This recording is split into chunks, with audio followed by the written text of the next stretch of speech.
નમસ્કાર, હું છું ચિરાગ ગઢવી અને આપનું શ્રી સત્યપ્રકાશ વિદ્યાપીઠ યુટ્યુબ ચેનલમાં સ્વાગત છે। તો ધોરણ 10 માં ચેપ્ટર 11 રચનાની વાત કરીએ તો આ ચેપ્ટરની આપણી છેલ્લી રચના અને મોસ્ટ આઈએમપી રચના।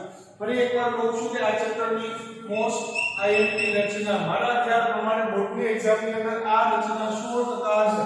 રેડી અથવામાં હશે પણ હશે ખરા, કારણ કે લાસ્ટ લેક્ચર છેલ્લા પેપરની અંદર 2020 ના પેપરની અંદર આની પછીની રચના જે હતી રેડી કે ત્રિકોણમાંથી એક લંબ દોરી અને એમાંથી એક ત્રિકોણ વર્તુળ પસાર કરવાનું, જે ત્રિકોણના ત્રણેય બિંદુમાંથી પસાર થાય, જે આપણી આ સિલેબસમાં નથી, તો એની પછી બેસ્ટ પ્રાયોરિટીની અંદર જો કોઈ રચના આવતી હોય તો એ આ રચના છે રેડી। અને ચેપ્ટરની લાસ્ટ રચના છે અને મોસ્ટ આઈએમપી રચના છે રેડી। જો ફોર્મેટની વાત કરું પહેલા તો પેપરની અંદર રચના જે છે મેં પહેલા કીધું છે, અત્યારે કહું છું, એક રેખાખંડ વાળી અને એના અથવામાં સ્પર્શક અથવા અહીંયા પણ સ્પર્શકની પૂછી શકે એટલે એવું જરૂરી નથી કે અહીંયા રેખાખંડની જ પૂછે, તો સ્પર્શકના અથવામાં સ્પર્શકની અથવા રેખાખંડના અથવામાં સ્પર્શકની રચના આવવાની 100% શક્યતા છે રેડી। તો એમાં એવું અનુમાન લગાડી શકાય કે એક રચના 99% આવી હશે રેડી, જે આજે આપણે કરવાના છે। તો આજ માટે આપણો લેક્ચર બહુ ઇમ્પોર્ટન્ટ અને આઈએમપી રચનાનો છે। જે રચનાઓ એમ કહો કે આઈએમપી છે તમારી માટે ઇમ્પોર્ટન્ટ રહેશે રેડી। તો લાસ્ટ રચના છે તો જોઈએ પહેલા તો રકમ શું કહે છે તો કે 5 સેમી ત્રિજ્યાવાળા વર્તુળના જેમની વચ્ચે ખૂણાનું માપ 60 અંશ હોય, જેમની વચ્ચે ખૂણાનું માપ 60 અંશ હોય તેવા સ્પર્શકો રચો, તેવા સ્પર્શકો રચો। ખાસ ધ્યાન આપજો, એવા સ્પર્શકો રચવાના છે કે જેની વચ્ચે 60 અંશ રેડી 60 અંશનું આપણી પાસે માપ હોવું જોઈએ। તો લાસ્ટ લેક્ચરની અંદર આપણે એક થિયરી ભણ્યા હતા રેડી। છેલ્લા લેક્ચરની અંદર મેં તમને એક થિયરી કરાવી હતી। થિયરી કેવી હતી કે જો સ્પર્શકોનો ખૂણો અને સામેના કેન્દ્રનો ખૂણો બંને એકબીજાના પૂરક હોય એટલે શું કહેવા માંગે છે, લાસ્ટ લેક્ચરમાં આપણે જોયું હતું કે ફોર એક્ઝામ્પલ આ આપણું વર્તુળ છે રેડી, આ વર્તુળનું કેન્દ્ર છે, ત્યાંથી થોડા અંતરે P બિંદુ આવેલું છે, આ આપણું O બિંદુ છે, અહીંયાથી સ્પર્શક અહીંયાથી આ પહેલો સ્પર્શક, આ પહેલો સ્પર્શક અને અહીંયાથી આ બીજો સ્પર્શક, આ બંને સ્પર્શકને જ્યારે તમે કેન્દ્ર સાથે જોડો તો આ એક ચતુષ્કોણ બને છે। લાસ્ટ લેક્ચરની અંદર આપણે જોઈ ગયા કે આ એક ચતુષ્કોણ બને છે અને આ ચતુષ્કોણના આ ખૂણાનું માપ 90 અંશ ફિક્સ છે અને આ ખૂણાનું માપ 90 અંશ ફિક્સ છે। તો આ ખૂણાનું એટલે કે O અને P એટલે કે કેન્દ્ર આગળ રચાતો ખૂણો, કેન્દ્ર આગળ રચાતો ખૂણો રેડી પ્લસ કેન્દ્ર આગળ રચાતો ખૂણો અને સ્પર્શકો વચ્ચેનો ખૂણો એટલે કે સ્પર્શકો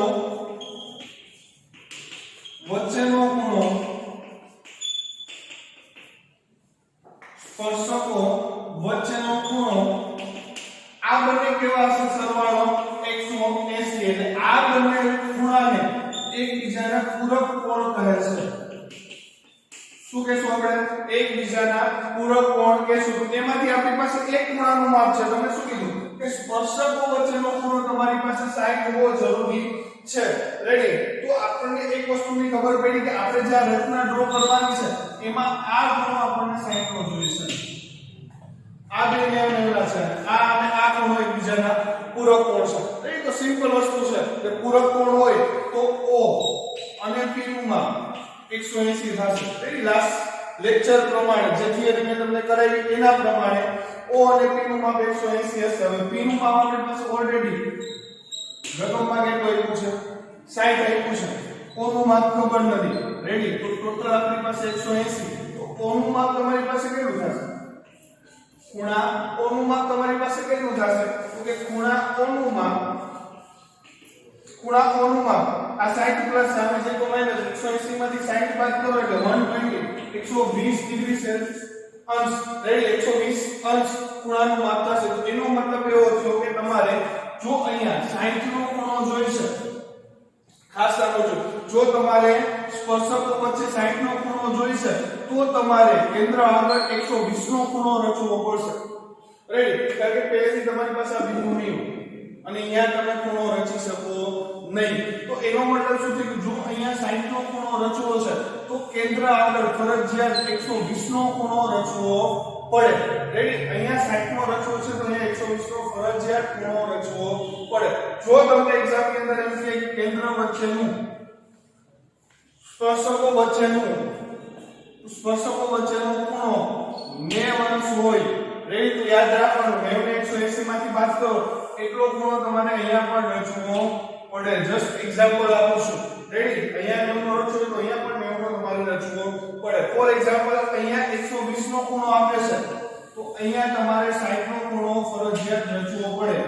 O બિંદુએ તમારે ફરજિયાત 60 નો ખૂણો રચવો પડે. તો જે પણ ખૂણો કે સ્પર્શકો વચ્ચેનો જ્યારે પણ તમને ખૂણો કહે એનો પૂરક કોણ તમારે O ખૂણો લેવાનો રહેશે. એટલે 60 કીધું તો સામે 120 લેવા પડે, 90 કીધું તો સામે 90 લેવા પડે અને 120 કીધા તો સામે 60 લેવા પડે. રેડી? તો ક્લિયર થઈ ગયું કે આપણે કેન્દ્ર આગળ 120 નો ખૂણો જોઈ છે. રેડી? તો રચના પર આવીએ.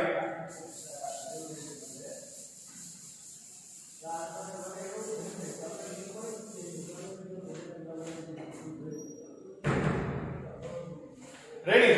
તો જો આપણે રચનાની વાત કરીએ તો રચનાની અંદર પહેલી વસ્તુની આપણને ખબર પડી કે O કેન્દ્ર આગળ 120 નો ખૂણો બનાવવાનો છે. કેન્દ્ર O આગળ 120 નો ખૂણો બનાવવાનો છે. તો એની પહેલા આપણે પક્ષ અને કૃત્ય આ બંને વસ્તુ એડ કરી દેશું. રેડી? પક્ષ અને કૃત્ય આ બંને વસ્તુ એડ કરી દેશું.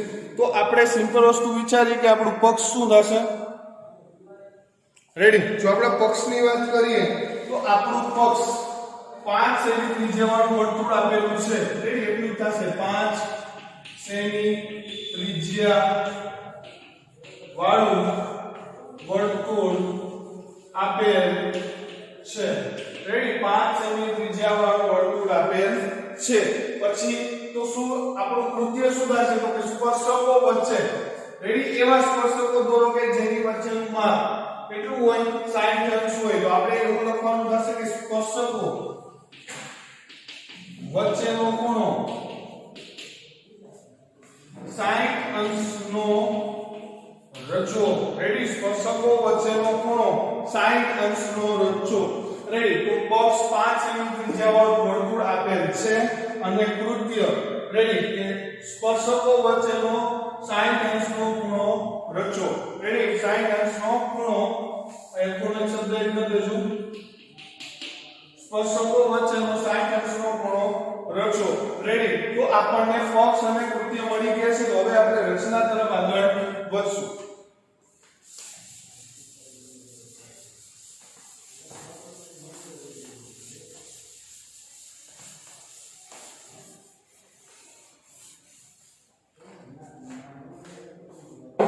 ચલો તો સૌથી પહેલા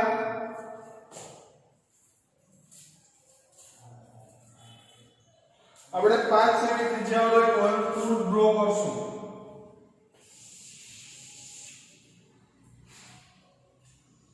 એક મિનિટ.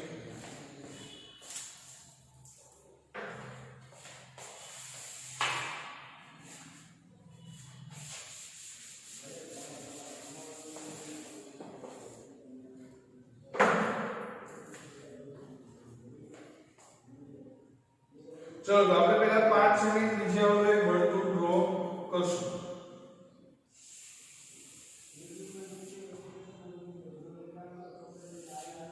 રેડી? તો આ 5 સેમી ત્રિજ્યાવાળું વર્તુળ અને એનું કેન્દ્ર O. રેડી? હવે આપણે જોવાનું શું છે તો કે આના બહારના ભાગમાં બિંદુ P થી જે સ્પર્શકો ડ્રો કરીએ છીએ. ફોર એક્ઝામ્પલ અહીંયા બિંદુ P છે. રેડી? તો અહીંથી જે સ્પર્શકો ડ્રો કરશું એની વચ્ચેનો ખૂણો 60 નો હોવો જોઈએ. એની ઉપરથી આપણને એક વસ્તુની ખબર પડી કે આપણે O પાસે 120 નો ખૂણો રચવાનો છે. કેટલાનો ખૂણો રચવાનો છે? 120 નો ખૂણો રચવાનો છે. રેડી? ખૂણો તમે કઈ રીતે રચી શકો? રેડી? તો આપણે જોઈ ગયા છે. ફોર એક્ઝામ્પલ તમારી પાસે અહીંયા કોઈ લાઈન હોય તો અહીંયાથી તમે આ રીતે ખૂણો ચાપ વડે રચી શકો. તો મારી પાસે અત્યારે વર્તુળમાં કોઈ લાઈન છે નહીં. એક હું લાઈન સ્પેસિફિક રીતે એવી લાઈન બનાવીશ કે જેના મદદથી હું 120 નો ખૂણો રચી શકું. તો હું આ રીતે ત્રાંસી લાઈન બનાવીશ. તમારે સ્કેલ વડે ત્રાસી લાઈન બનાવવાની છે જે O ને કોઈ એક બિંદુ સાથે કનેક્ટ કરશે. રેડી? અહીંયા સુધી રાખો. હવે શું કરવાનું છે તો કે O પાસે આપણે કેટલાનો ખૂણો રચવાનો છે 120 નો. તો પહેલા અહીંયા 120 નો ખૂણો રચીએ પછી આગળ ચર્ચા કરીએ. રેડી? તો અનુરૂપ ત્રિજ્યા વડે રેડી? પહેલો પોઈન્ટ, બીજો પોઈન્ટ અને ત્રીજો પોઈન્ટ. તો મને આ બિંદુએ 120 નો ખૂણો બને છે. આપણે પહેલા લેક્ચરની અંદર ચર્ચા કરી હતી કે કઈ રીતે ખૂણો બનાવો, તો એની પર વધારે હું ચર્ચા અત્યારે નહીં કરું. રેડી? તો આપણી પાસે અહીંયા 120 નો ખૂણો અહીંયા બને છે. તો આ O ને 120 માંથી પાસ કરી અને જ્યાં ટચ થાય ત્યાં કરી. અહીં સુધી ક્લિયર થાય છે? O ને જ્યાં ટચ થાય ત્યાં સુધી કરી દો. જો હવે આ ખૂણો આપણો કેટલાનો થઈ ગયો 120 નો. રેડી? હવે સામે સાઈડ નો જોઈ છે પણ ડાયરેક્ટ થોડો સાઈડ તો મળી જશે. રેડી? તો એની માટે શું કરવાનું છે જો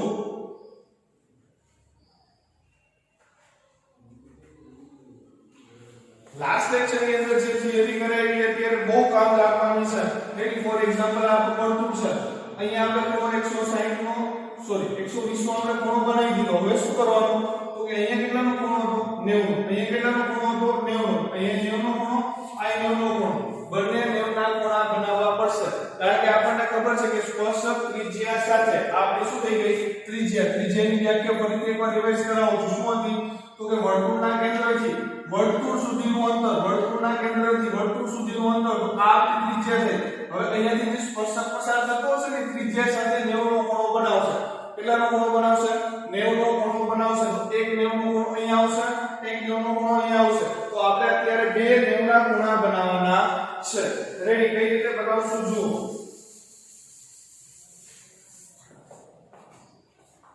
સૌથી પહેલા હું નીચે 90 નો ખૂણો બનાવું છું. કઈ રીતે બનશે? અનુરૂપ ત્રિજ્યા વડે પહેલી ચાપ લાગી ગઈ. પછી તો કે પહેલી ચાપ અહીંયાથી બીજી ચાપ એટલે આ સાઈડ નો ખૂણો થયો 120 નો ખૂણો થયો. આ બંનેની વચ્ચે 90 નો મળશે. તો એટલા જ માપપડ એક ચાપ ઉપર અને એટલા જ માપપડ અહીંયાથી એક ચાપ ઉપર. તો મારી પાસે આ જે પોઈન્ટ છે 90 નો ચાપ છે. એટલે તો આને હું એમાંથી પાસ કરી દઈશ. જ્યાં સુધી લંબાવી શકાય ત્યાં સુધી લંબાવીશ. તો ફરીથી રિવાઇઝ કરાવું છું. અહીંયા મેં કેન્દ્ર રાખી અનુરૂપ ત્રિજ્યા વડે પહેલા એક ચાપ મારી, પછી આ 60 નો ખૂણો, આ 120 નો ખૂણો અને 60 અને 120 ની વચ્ચે એનો વિભાજન કરો એટલે 90 નો ખૂણો મળે. આ ખૂણો આપણો 90 નો થઈ ગયો છે. એવો ને એવો ખૂણો મારે ઉપર 90 નો બનાવવાનો છે. રેડી? તો અનુરૂપ ત્રિજ્યા વડે. રેડી? અનુરૂપ શબ્દ એટલે વાપરું છું. તમે તમારી રીતે કોઈ પણ માપ લઈ શકો. એમાં કોઈ પ્રશ્ન નથી કે 1 સેમી લેવું કે 2 સેમી લેવું. તો અહીંયા પણ 90 નો ખૂણો દોરીશ. તો પહેલા 60 નો અને 60 પછી 120 માંથી ઉપર ચાપ અને એક ચાપ નીચે. રેડી? તો મને અહીંયા આપણને ક્યાં 90 નો ખૂણો બને છે? રેડી? આ બંનેનો અહીંયા ખૂણો 90 નો બને છે. તો એને હું આ બિંદુમાંથી પાસ કરી દઈશ. અહીંયાથી સ્કેલ રાખી અને આ રીતે 90 માંથી પાસ કરી દઈશ. રેડી? એટલે આ ખૂણો આપણો કેટલાનો થઈ જશે 90 નો. આ 120 નો, આ 90 નો, આ 90 નો. અહીંયા O નામ આપવાનું છે, અહીંયા A નામ આપવાનું છે, અહીંયા B નામ આપવાનું છે અને બંને એકબીજાને છેદે ત્યાં P નામ આપવાનું છે. અને આ બાય ડિફોલ્ટ ઓટોમેટિક સાઈડ નો ખૂણો બની જશે જે તમને રચનામાં દોરવાનું કીધું છે. રેડી? ફરીથી એકવાર રિવાઇઝ કરાવું છું. પહેલા અહીંયા કેટલાનો ખૂણો જોઈ છે જોવાનો 60 નો, અહીંયા કેટલાનો દોરવાનો 180 માંથી 60 બાદ કરો એટલે 120. તો પહેલા એક બેઝ લાઈન લેવાની, અહીંયાથી 120 નો ખૂણો રચવાનો એટલે તમને A અને B બિંદુ મળી ગયા. હવે શું કરવાનું? A અને B બિંદુ 90 નો ખૂણો દોરવાનો જે એકબીજાને જ્યાં છેદે ત્યાં P નામ આપવાનું. ના P ખૂણો એટલે કે બંને સ્પર્શકો વચ્ચેનો ખૂણો ઓટોમેટિક આપણને કેટલાનો મળશે 60 નો મળી જશે. રેડી? મારા ખ્યાલ પ્રમાણે રચના ક્લિયર થઈ ગઈ હશે. હજી પણ કોઈને રચનામાં ડાઉટ હોય, રચના ના સમજાતી હોય તો એકવાર રિવાઇઝ કરી લેશે. રેડી? એકવાર વિડિયો રિવાઇઝ કરી લેશે. ચલો તો મુદ્દા ઉપર આવીએ. મુદ્દા શું કહે છે? તો સૌથી પહેલા તો આપણે શું કહ્યું? જે કહ્યું એ આપણે લખવાનું છે. રેડી? દર વખતે હું કહું છું તમારી રીતે મુદ્દા લખવાની ટ્રાય કરવાની રેડી હા એક બે વાર ભૂલ પડશે ક્યાંક એક મુદ્દો ભૂલી જાશો પણ તમને ખ્યાલ હોવો જોઈએ રેડી તો મુદ્દા શું છે સૌથી પહેલા O કેન્દ્રિત વર્તુળ ત્રિજ્યા 5 રચો રેડી સૌથી પહેલા આપણે શું કર્યું હતું વર્તુળ દોર્યું હતું રેડી પછી શું કર્યું હતું તો કે વર્તુળ પર બિંદુ B મેળવો અને OB રચો આ વર્તુળ પર બિંદુ B મેળવું અને OB રચ્યો એટલે આપણને બેઝ લાઈન મળી ગઈ રેડી તો હવે અહીંયા શું લખશું OB રેખાખંડ OB પર અનુરૂપ ત્રિજ્યા વડે કેટલાનો ખૂણો 120 અંશનો ખૂણો રચો જે વર્તુળને આપણે રહી જો ક્યાં આડે છે એ બિંદુએ છેદે છે રેડી એટલે આ ખૂણો 120 નો થઈ ગયો અહીંયા લગી આપણે પરીક્ષા હવે 90 ના ખૂણો રચવાનો બાકી છે તો હવે શું કરવાનું તો કે બિંદુ A અને B પર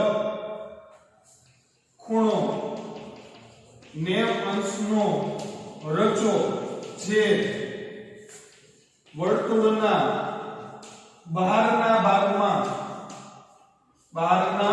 ભાગમાં જ્યાં છેદે ત્યાં P નામ આપો જ્યાં છેદે ત્યાં P નામ આપો આમ સ્પર્શકો વચ્ચેનો ખૂણો 60 અંશનો મળશે જે માગ્યા મુજબનો હશે 60 અંશનો મળશે ને જે માગ્યા મુજબનો હશે રેડી ક્લિયર થાય છે એકવાર વિડિયો ફરજિયાત રિવાઇઝ કરી અને પછી આગળ વધજો રેડી જેથી કરીને તમને રચનાના મુદ્દા બધું ક્લિયરલી આવડી જાય રેડી આવું જે હોમવર્ક તમને આપું છું જે સેમ કન્ડિશન ઉપર છે આપણે ખાલી વર્તુળની ત્રિજ્યા બદલી નાખશું રેડી તો હોમવર્ક છે O કેન્દ્રિત વર્તુળ ત્રિજ્યા 7 ના સ્પર્શકો વચ્ચેનો ખૂણો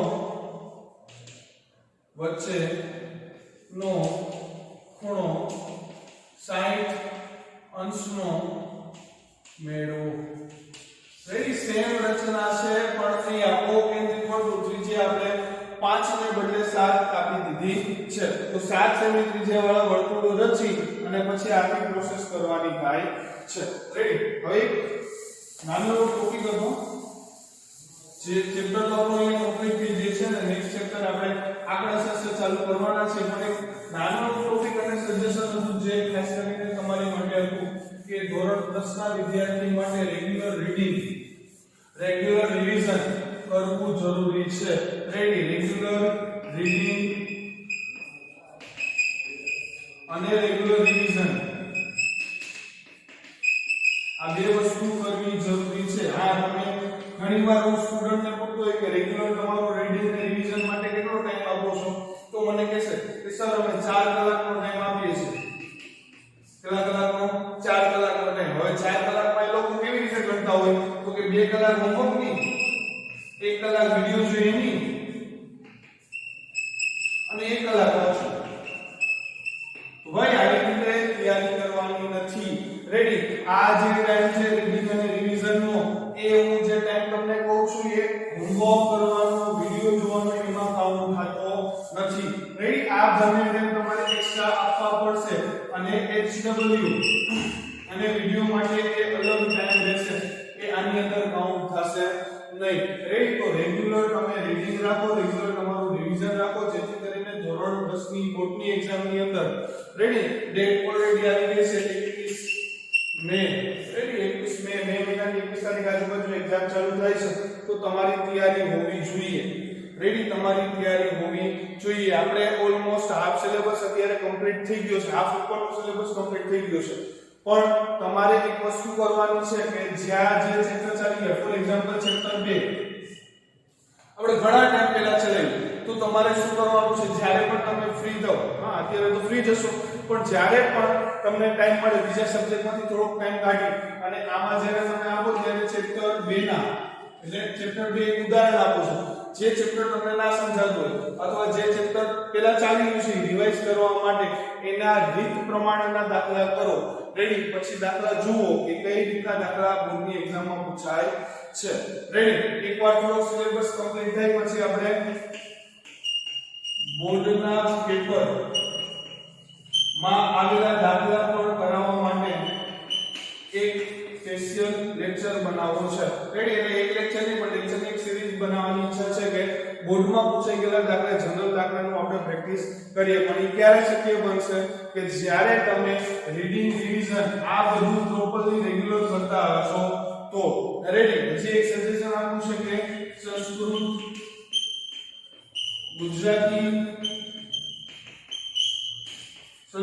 ગુજરાતી અને એસએસ આ ત્રણ સબ્જેક્ટનો સિલેબસ બને એટલો જલ્દી કમ્પ્લીટ કરવો. સંસ્કૃત, ગુજરાતી અને એસએસ, જેથી કરીને આ એકવાર તમારા સબ્જેક્ટ કમ્પ્લીટ હશે તો આનો ટાઈમ તમે મેથ્સ,